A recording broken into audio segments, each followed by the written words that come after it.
back. In this video, we're going to cover crafting. So I am in the Bartonville zone in the very south, and this is part of the base game. So anyone can get to it. So here's where I am. Bartonville Island. I'm right outside of the city. Notice I'm not in the city. I'm right next to it, even though it's called Vivek City Way Shrine. Um, this has a lot of things you need for crafting. I've been favoring this one character right now, different reasons, but in this case, it's helpful because she does not have a very high level of crafting, so I can show you some things. So there are a handful of types, so look at the stations. In fact, it gives you a prompt that says clothing station. Clothing is used for making light armor and medium armor. It's also used for deconstructing things that to get the materials from it. You can tell she's getting the prompt. She never does crafting. So the tabs across the top and all of the crafting look similar in this respect. In fact, it's much easier than if you've done crafting in Skyrim. Much easier here. So materials you gather, raw materials in the world, you can refine them. So I'm going to save these actually. I'm going to switch characters after I show you some things on her, and then we'll do some refinement on when I get to him. So you can refine uh, medium level materials and light level. So hide scraps, that's for making medium armor. Ancestor silk, light armor. Jute is light. Rawhide is medium. Rubido is medium. So those will only show up here. You're not going to see anything for heavy, which is a blacksmithing station. Creation, so she can create these. Notice that she really has nothing, not a whole lot. She can make level 1 through 14 armor, and that's it. That's because she has um, nothing leveled up in this. She would be able to use only one style, the Breton, because she is a Breton. So by default, that race knows that crafting style. But she can deconstruct. And deconstruction is a way to level up your crafting skill line, which you have to. Also, notice the magnifying glass. That means she can research that particular trait. So the first thing I want to do is show you the research. Improvement is to take armor through the progression of better and better level. So it always starts off white, but you can improve that and make it a green. And then once you get a green, you can improve that to make it a blue. And then like here's purple. Blue would go to purple. So I can improve that to make it a purple. And purple goes to gold, which is the highest level. That's like legendary level. So, but you don't want to do that. Notice you would need 20 items of dreg wax. I'll show you on my other character who's my crafter how this can be much more smooth. But we're going to deconstruct something just actually let's research something first. So in order to create an item in a certain trait, you have to research it. She has nothing researched. She can basically create like nothing in a certain trait, but we're going to show you how to research. Now, when you do research an item, it destroys that item. Keep that in mind. Researching one trait, it shows it will take 6 hours. That's real life time. So as you get up to the eighth, ninth traits, it will literally take you 60 days real life time, but you can cut that in half with the passives, which again, I'll show you in my other character. But we're going to research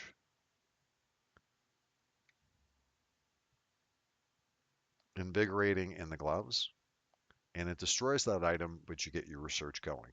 This is important to know if you're just getting started. If you plan on crafting later, you want to get your research started early. She only has one slot to research, but that can expand to three with the crafting passives, which again on my other character I'm going to show you a whole lot. But that's how you research. You get that you have to have the piece in your possession, and then you can research it, but it destroys it. To deconstruct something, it'll give you materials. And again, this will destroy it too. So watch at the top of the screen what I got. I got ancestor silk. And the top left, notice my clothing went up a little bit. I'm going to do another one. My clothing skill line went up, and I got some ancestor silk. There are other abilities, like passive abilities, where you'll get a lot more if you, which is why I'm not wasting it on this particular character. My other character has those abilities, and he'll get a lot more out of it. So I'll show you that in just a minute. So that's clothing. The same is true for arm. It looks like an anvil, blacksmithing station. Same idea. You can refine materials, you can create materials, and there's her Breton due to her race. You can deconstruct materials, which I don't have. I got some stuff here. And the same with research. So let's use the right tab. And so that's under armor. She can research a curious. And again, I would get your research going pretty early. And you're stuck doing it on just one item if you get the passives, which every character gets these. And you would have to level up that skill line in order to open that passive and then apply a skill point to it. So here's woodworking, the same thing. And it'll show you the items you can make at each station. Like I can make basically things out of wood here, different types of staffs, a bow was the first one, and then you can make a shield and heavy armor and heavy metal-based weapons at the blacksmithing. And the same is true for the clothing. Only you can't make weapons there. You would make the weapons for lighter medium elsewhere. There's also jewelry crafting. Now, this jewelry is with the Somerset chapter, although they were talking about putting it in the base game. I'm not sure if um, they actually did that, but she can create an item she can deconstruct. Notice her jewelry level goes up a little bit, and she can research. And this same thing. You use up the item, but you get your research going. There's also provisioning. Provisioning doesn't have any research in it, but it's to essentially make food. So she can make, we'll go ahead and make one of those. She can make a buff, a level 15 buff, and the level you can make is related to your clothing level in the top left. I'm sorry, your provisioning level in the top left. So it's the same idea of any other skill. You have to level up these crafting skills. So we'll make one. See, it's doing a generation there. And now it's in her inventory. And the items she deconstructed gave her some things in the inventory. So provisioning is for food and for drinks. The food gives you a raw buff like 4,000 health. The drinks will give you regeneration of the health, or of other, like this one, health, increased health recovery. So that's the difference. So let me go ahead and switch characters. He's in this.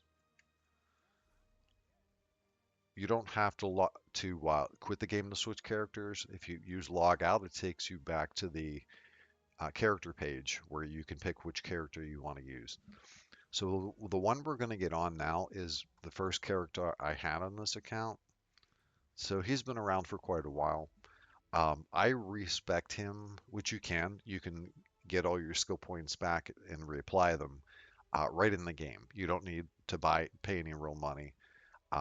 in-game gold will do that. There's a couple shrines that eventually we'll get to that show you, how to respec, and you can do that. You can do both for attributes and skill points.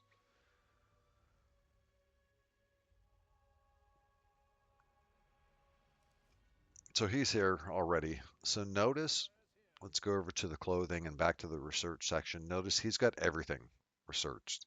He's got all 9 traits on pretty much everything.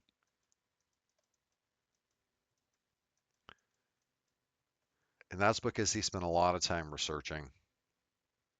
So he can make basically anything. So let's create, this shows you the other levels. So when you're doing crafting and when you're gathering mats, you have to keep in mind that there's different materials for different character levels. So if you want to make a certain level, you have to have the material in your possession. But what you're going to find out is you're going to skip a bunch. You'll skip that because most of the time you'll wear armor when you're leveling up to a certain level, then just keep it until you get to level 50. And here are the different styled materials that he has. So in order to create something, like I'm going to make a pair of shoes, level 26. So he has the cotton. He's got the high elf material right there. And we're going to make it in, let's say, quartz. And notice it shows you here. It shows you the style. It shows you the armor value, the level, and it shows you the trait. So I'm going to make that. Now to improve it, you select it and then see, because of his passive skills, which I'm going to show you in a second, it only takes him a couple things to improve that. And when you can try it with less, but it gives you a random chance. But if you have all the materials it asks for, then it guaranteed will happen. So we're going to come out of this and I'm going to show you the skills I've been talking about. So under the crafting, so he's got a lot of these where if you read them, you'll see like the benefits. So key and eye is for gathering. Remember the glow in the other video, the gameplay video? There's a glow around the materials when you start to gather. Medicinal use gives 10% longer effect. Laboratory use lets you use 3 reagents. That's right, I forgot about alchemy. Alchemy is how you make potions. So, whoop. So you basically have some type of liquid and then you put plants.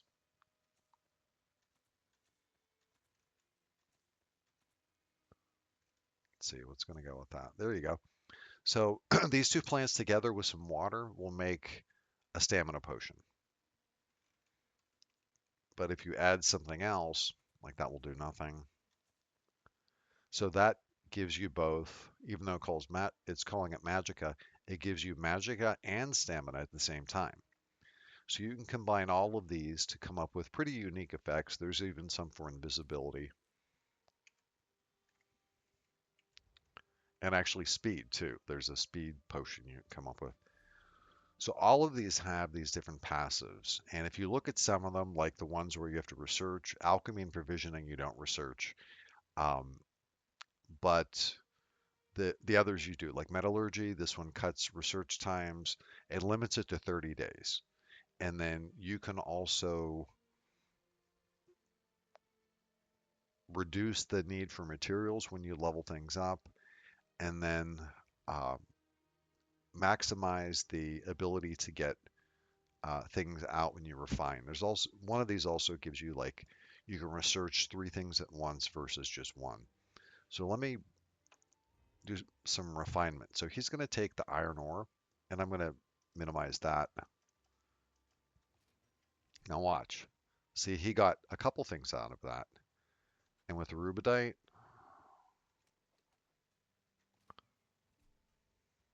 he got a bunch out of that. See?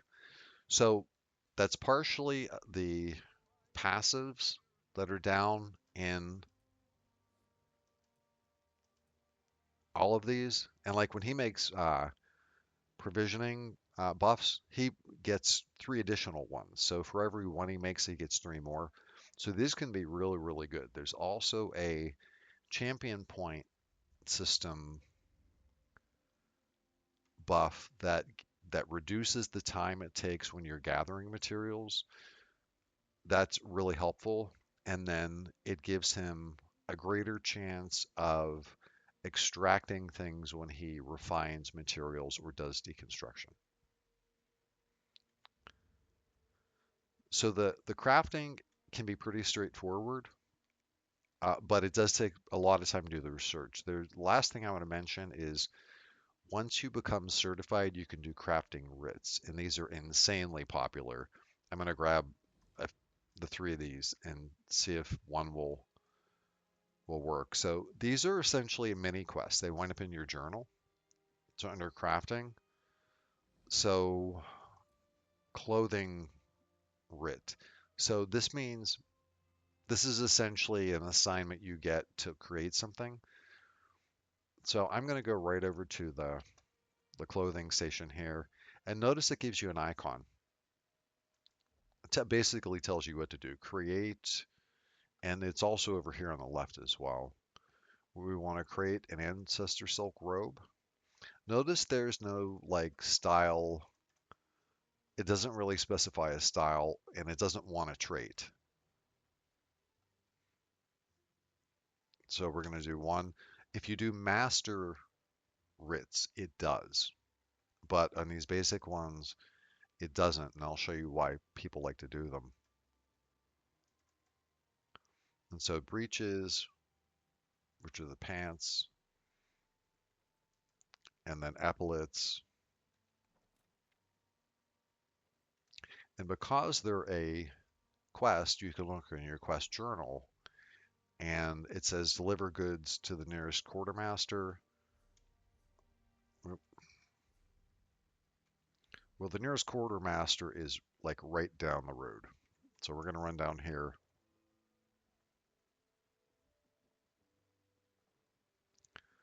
And they have, I think, all these crates. Those are for turning in all of the writs in this crafting center, which is really convenient. So you put the goods in the crate, and it gives you a little bit of gold, 600 gold, and you get a little gift and a little bit of XP. And then when you look in your inventory, you have this little reward. And see, I got a not a master, but a clothing writ. And then I got a shipment of cloth, and you can open that shipment, and it shows you what you got. So the 600 gold, this is going to sound kind of crazy, but I know a lot of players in game where they literally have 10 characters, and they will do those writs for all 3. Notice I only did 1.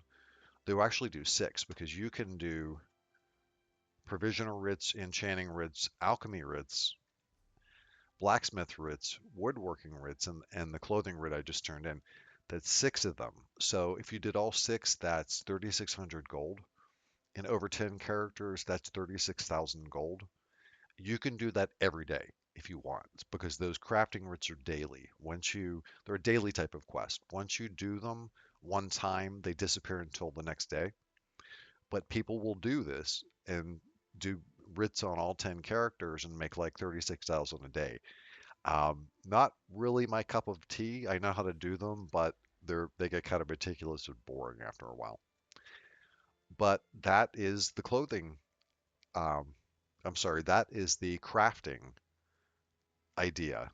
It's very straightforward. You just need to have the materials. You level up your skill line. You also have the crafting level to pay attention to and the trait material. But the big thing for new players to know is start your research. And because as you go along, it will take longer and longer to do them. But crafting is real smooth in ESO, much, much smoother than I remember it being in Skyrim and the other offline games.